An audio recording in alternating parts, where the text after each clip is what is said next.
The fundamentals of Ascension, understanding the journey of the soul. Hello everyone, this is Lori Lyons of Higher Self Access.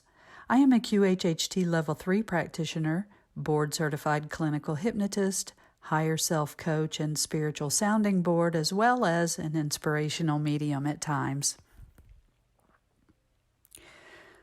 What Ascension is not. Ascension, the word feels so buoyant and unrestrained. When we think of Ascension, many of us picture the face of the happy Buddha or the laughing yogi.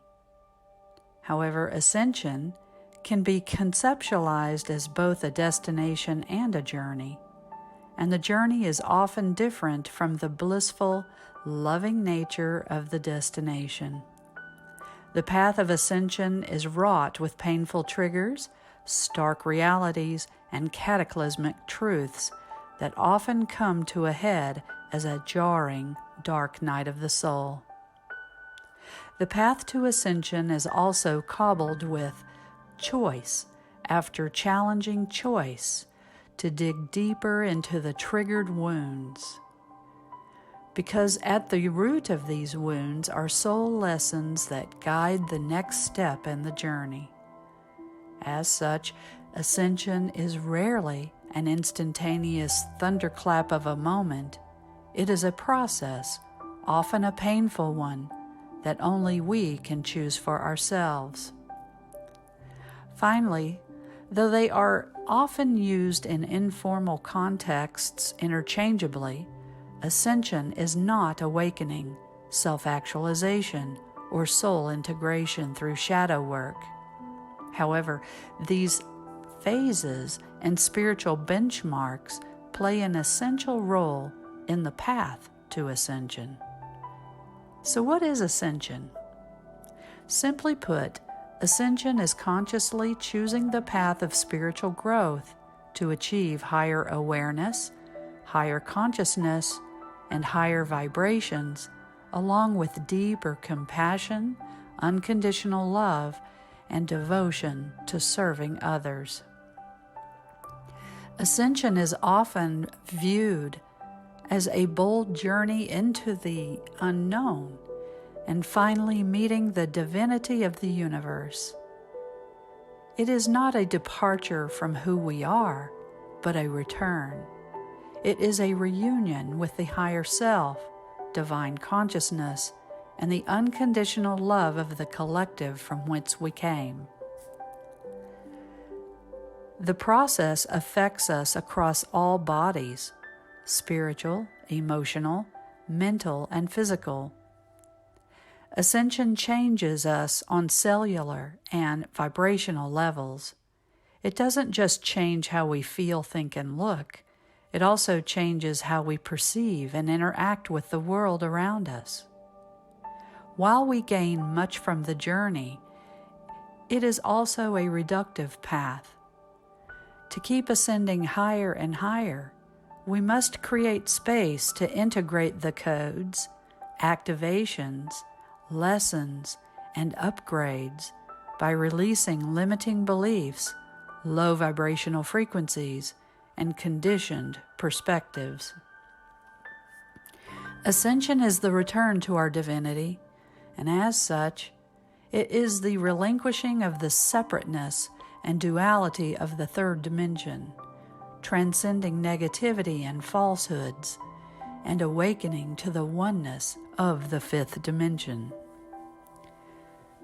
So how do we navigate the individual path to oneness? Ascension is a very personal soul journey, and as much as we may want to, we can't always take others with us.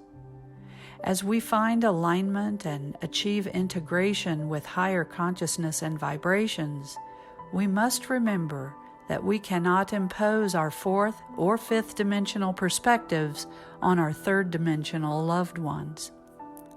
Ascension is a profoundly personal journey when we are ready to choose it. Everyone will or will not walk their path according to the divine timing and spiritual readiness.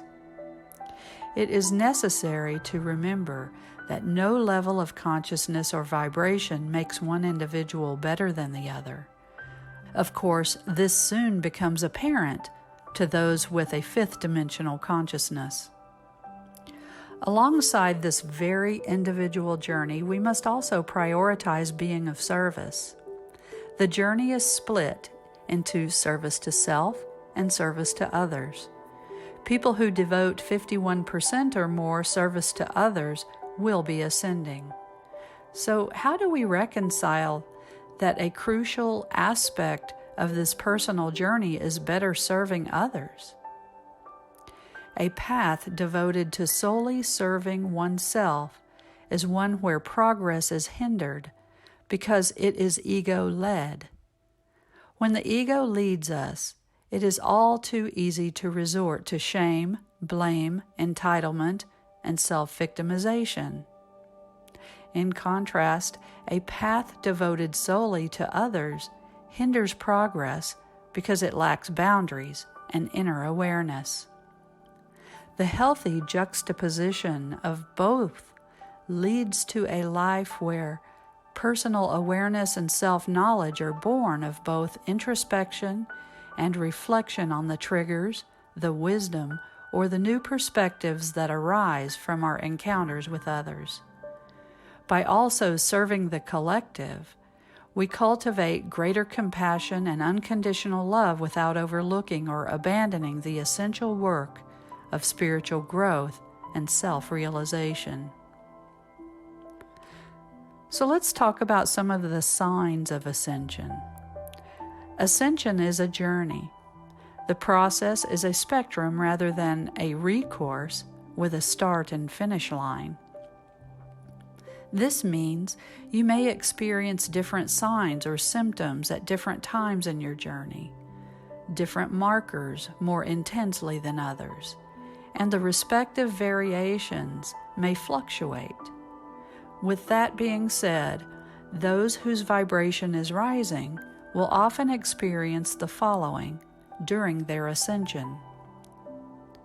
They may experience increasing release of limiting beliefs, low vibrational energy, and social conditioning, a rejection of the victim's role, a reluctance to extend blame to others, an authenticity and understanding of personal values, a tendency to respond rather than react to triggers, alignment with truth and justice, higher awareness and intuitive wisdom, unconditional love, forgiveness, and compassion for the self and others, a commitment to self-care and self-love, an ability to see beauty in everything and everyone, harmony with nature, trust in the divine, oneness with the universe and the collective,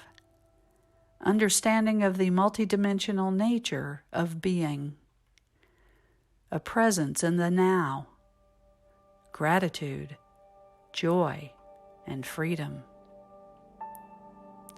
During our age, most spiritualists, channels, and philosophers focus on the third, fourth, and fifth dimensions. However, there could be a sixth, seventh, or even 100th dimension.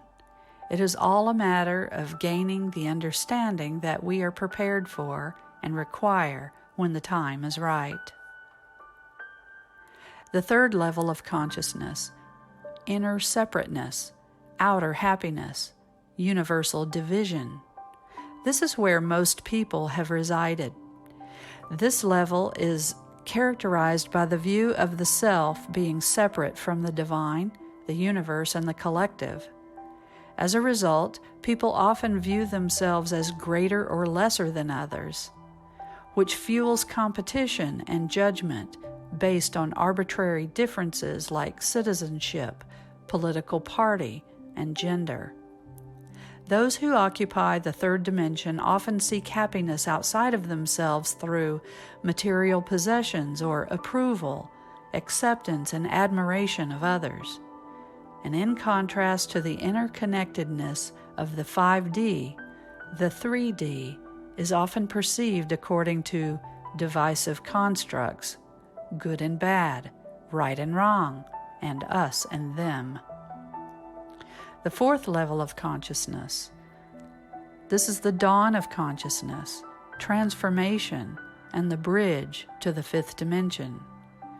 The fourth level is a transitional state and the dawn of awakening. It is not uncommon to straddle the 3D and the 4D, or the 4D and the 5D. At the fourth level of ascension, we may still think in constructs like right and wrong or good and evil, but the paradigms that we are considering have shifted. We begin to question governing bodies, conditioned learning, and established beliefs. Some still retain certain ego-based judgments of the third level, referring to others as sheep or asleep in a disparaging manner, and themselves as enlightened and awakened in a self-aggrandizing way. There are times when anger, despair, fear, and indignation arise. Journeyers in the 4D may even feel the call to rabble-rouse, sounding the alarm about our broken systems.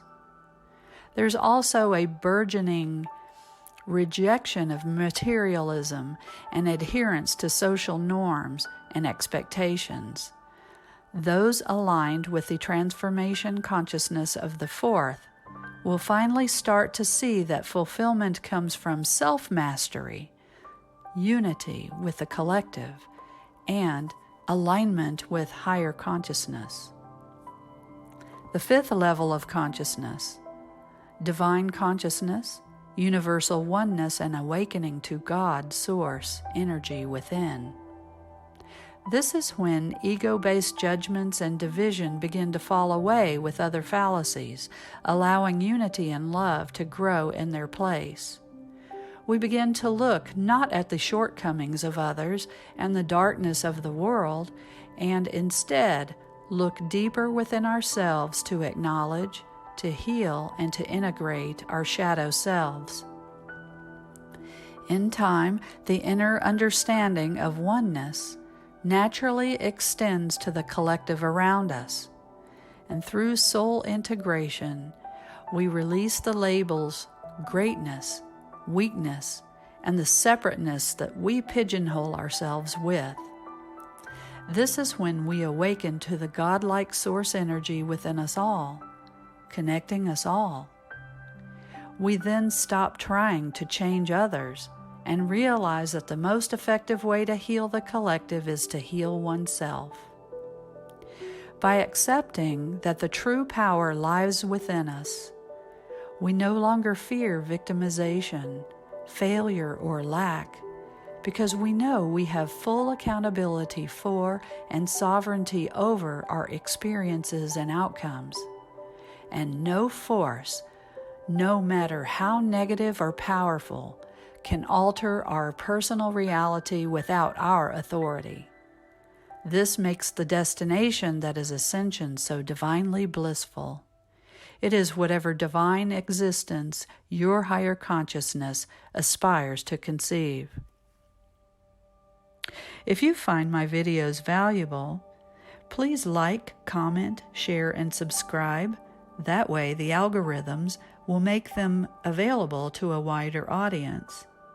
I thank you for listening, and I'll be putting out more videos soon. And I wish you love and truth. I am Lori Lines.